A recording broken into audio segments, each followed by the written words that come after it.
Como estão todos? Espero que passando bem. Queridos, agora nós vamos estudar a quinta frase do nosso Senhor Jesus Cristo na cruz do Calvário. Já estudamos 4, desde sábado à noite, domingo à noite, segunda à noite, terça à noite. Nós estudamos 4 frases. A primeira, Pai, perdoa-lhes porque não sabem o que fazem.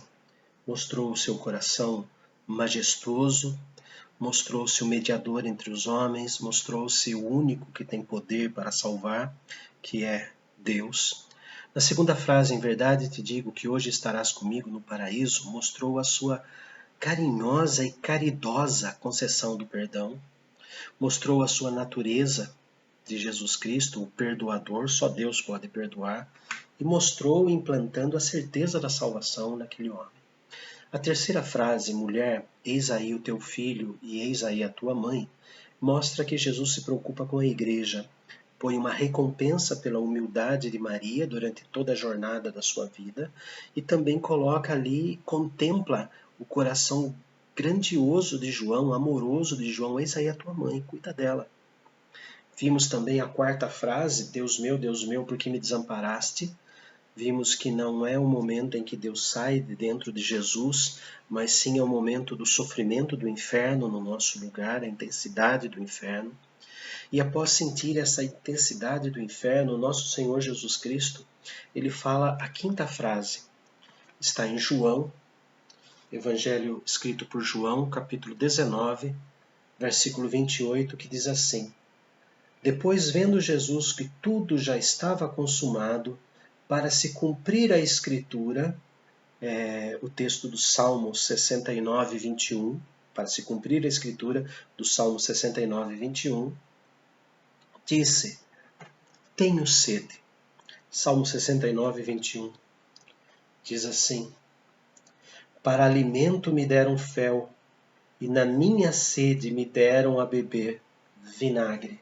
E nós sabemos que após Jesus dizer isso, os soldados colocaram num caniço uma esponja com vinagre e colocaram nos lábios de Jesus. Esta frase da cruz mostra o sofrimento espiritual sendo jogado para a carne. Embora a carne de Jesus estivesse sofrendo muito, embora aquele momento fosse um momento crucial da carne e osso. Hebreus capítulo 2 disse que Jesus assumiu carne e osso para sofrer em nosso lugar. Ele assumiu as dores, ele assumiu toda a nossa genética para ser o intercessor. Hebreus 2, 17 e 18 fala isso, que em tudo ele experimentou, para então, conhecendo toda essa dor, poder interceder pelos seus filhos, pelos santos. Na cruz do Calvário, irmãos, nós temos 16 profecias sendo cumpridas. Permitam-me, eu vou ler aqui. 16 profecias foram cumpridas naquele instante. A traição por um amigo íntimo, Salmo 41, 19. A deserção dos discípulos por ficarem escandalizados com Jesus, Salmo 31, 11. A acusação falsa, Salmo 35, 11.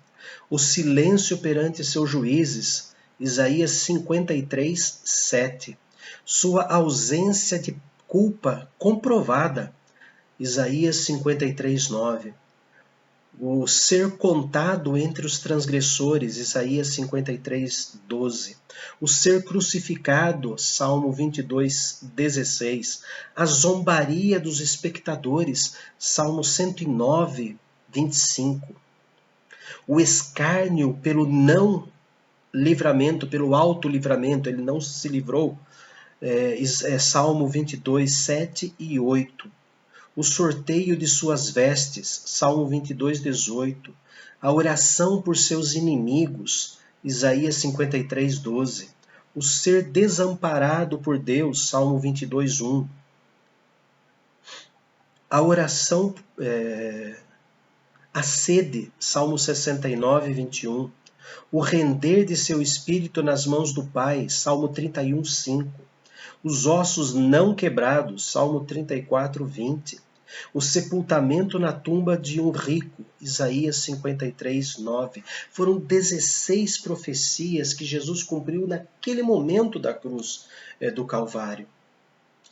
E este tenho sede mostra que Jesus realmente estava experimentando as dores no nosso lugar. Primeira carta de Paulo a Timóteo, capítulo 3, versículo 16. Primeira carta de Paulo a Timóteo 3,16 diz assim: E evidentemente é grande o mistério da piedade com que Deus se manifestou em carne.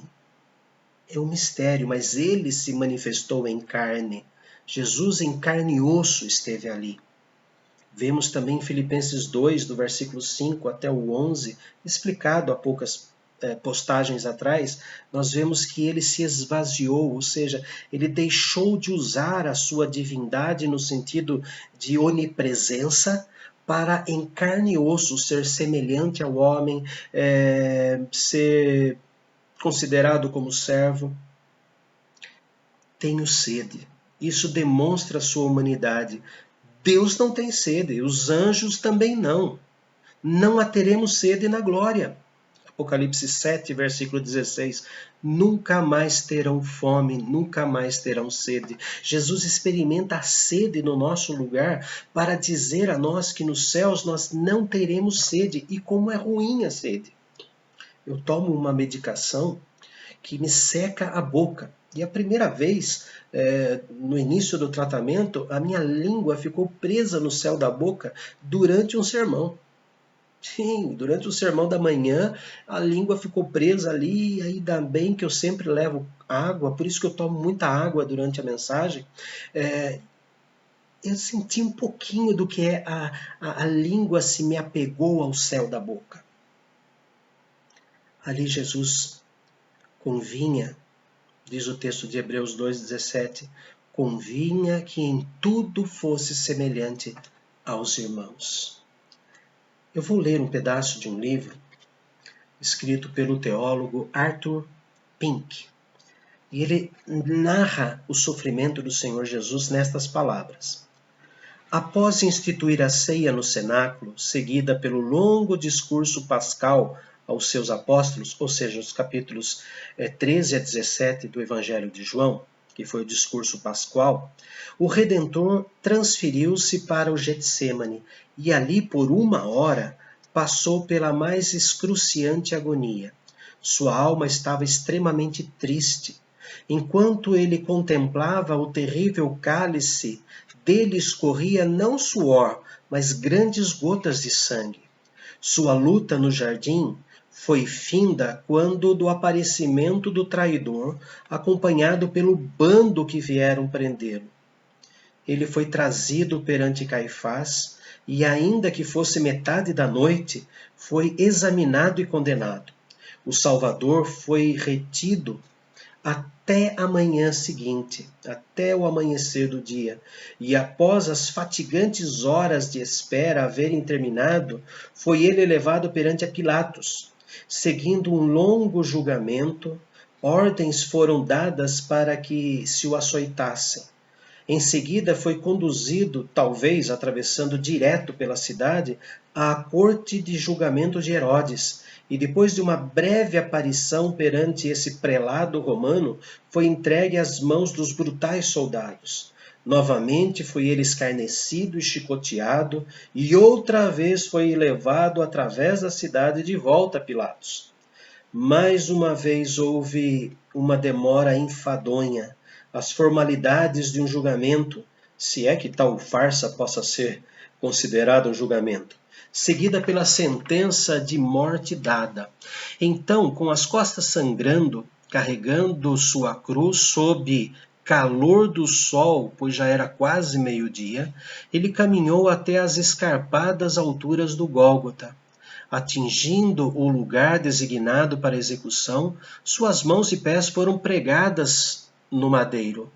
Por 3 horas ele ficou pendurado, com os inclementes raios solares incidindo sobre sua cabeça coroada de espinhos.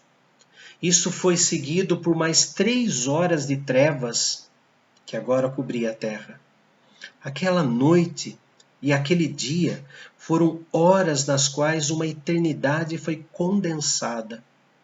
Todavia, durante toda ela, nem só uma palavra de murmuração passou pelos seus lábios.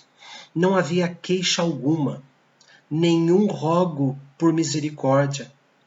Todos os seus sofrimentos foram suportados em augusto silêncio. Como uma ovelha muda perante seus tosqueadores, ele não abriu a sua boca. Mas agora, no fim, seu corpo arruinado, dolorido, sua boca ressecada, ele clama: tenho sede. Não foi um apelo por compaixão, nem um pedido pela mitigação, misericórdia em seus sofrimentos. Ele expressou a intensidade das agonias por que estava passando. Tenho sede. Provação da alma atinge o corpo. Nós vemos isso em Provérbios 17, 22. O espírito abatido faz secar os ossos. E também Salmo 32, versículos 3 e 4.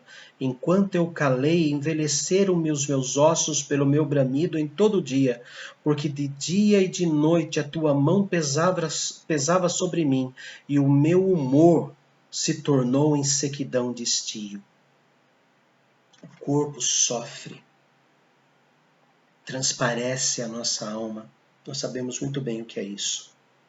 Jesus aqui mostra a profunda reverência às Escrituras. Sabendo Jesus que já todas as coisas estavam terminadas, para que a Escritura se cumprisse. Para que a Escritura se cumprisse. Novamente, Salmo 69. Eu peço que, por favor, abram suas Bíblias no Salmo 69 e me acompanhem nessa narrativa do Salmo 69. Salmo 69. Jesus estava num profundo lamaçal. Estou atolado em profundo lamaçal que não dá pé. Estou nas profundezas das águas e a corrente me submerge. Salmo 69, 2. Versículo 4. Versículo 4. São mais que os cabelos da minha cabeça os que sem razão me odeiam. São poderosos os meus destruidores, os que com falsos motivos são meus inimigos, por isso tenho que restituir o que não furtei. Versículo 7. Pois tenho suportado afrontas por amor de ti. O rosto se me encobre de vexame. Versículo 8. Tornei-me estranho aos meus irmãos e desconhecido aos filhos de minha mãe. Apenas João esteve ao lado dele, hein? Até mesmo os irmãos foram embora. Versículos 11 e 12. Pus um pano de saco por veste e me tornei objeto de escárnio para eles. Tagarelavam sobre mim os que à porta se assentavam, e sou motivo para cantigas de beberrões. Versículos 17 a 20. Não escondas o teu rosto do teu servo, pois estou atribulado. Responde-me depressa. Aproxima-te da minha alma e redime-a. Resgata-me por causa dos meus inimigos. Tu conheces a minha afronta e a minha vergonha e meu vexame. Todos os meus adversários estão à tua vista. O opróbrio partiu meu coração e desfaleci. Esperei por piedade, mas debalde, por consoladores, e não os achei. O amor divino fez com que o próprio divino, o próprio Deus, sofresse tudo isso no nosso lugar. Então, quando Jesus diz, tenho sede, ele está mostrando que a natureza totalmente divina e a natureza totalmente humana estava experimentando o nosso lugar, para que nós não passássemos pelo que ele estava passando. Nisto, nesse sentido de que Jesus passou o inferno no nosso lugar, a sede infernal, durante tantas horas. Jesus experimentasse tudo isso para que nunca nós possamos experimentar. Nunca mais teremos fome, nunca mais teremos sede, nunca mais teremos palavras mentirosas contra nós. Tem um belo cântico espiritual que termina dizendo assim: eu nunca saberei o preço dos meus pecados lá na cruz. Esse refrão é repetido várias e várias vezes. Não é apenas, a repetição não é apenas para que se encha um tempo melódico, mas é para a reflexão. Eu nunca saberei o preço dos meus pecados lá na cruz. Eu nunca vou saber qual é a dor do desamparo divino. Eu nunca vou saber qual é a dor dos cravos nas mãos. Eu nunca saberei qual é a dor do desamparo dos amigos, da igreja. Eu nunca saberei a dor da sede. Eu nunca saberei. Ele não quer que eu saiba. Ele não deixou eu saber. Ele nunca deixará nós sabermos. Meu Deus, que amor! Meu Deus, que eterno amor! Ó Pai bendito, nós nunca saberemos a dor da sede, nunca saberemos a dor do Calvário, nunca saberemos a dor da separação da misericórdia de Deus, nunca saberemos medir o que o Senhor sofreu na cruz por nós. Por isso, Senhor, nos prostramos diante de Ti, envergonhados pelos nossos pecados, envergonhados pela fraqueza do nosso corpo, que milita contra a nossa alma, envergonhados porque muitas vezes deixamos o corpo vencer. Ó Pai bendito, nos perdoe, por favor, nos faça entender que todo esse sofrimento desumano na parte humana do Senhor Jesus foi para derramar sobre nós a parte divina, o amor, o perdão, a entrada nos céus como filhos. O Senhor nos adotou como filhos e derrama sobre nós o mesmo amor que sentiu pelo próprio Cristo e sente por Jesus, nos dando a mesma herança dos céus que o Senhor deu ao Senhor Jesus. Por isso que o Senhor diz para Jesus que Ele é o primogênito de muitos irmãos, que somos nós. Louvado seja o Teu nome, hoje e para todos sempre. Amém. Queridos, que todos possam ser edificados, que todos possam edificar os outros.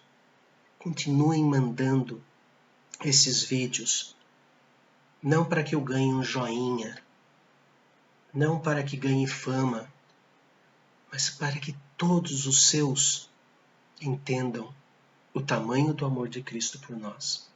Deus abençoe ricamente.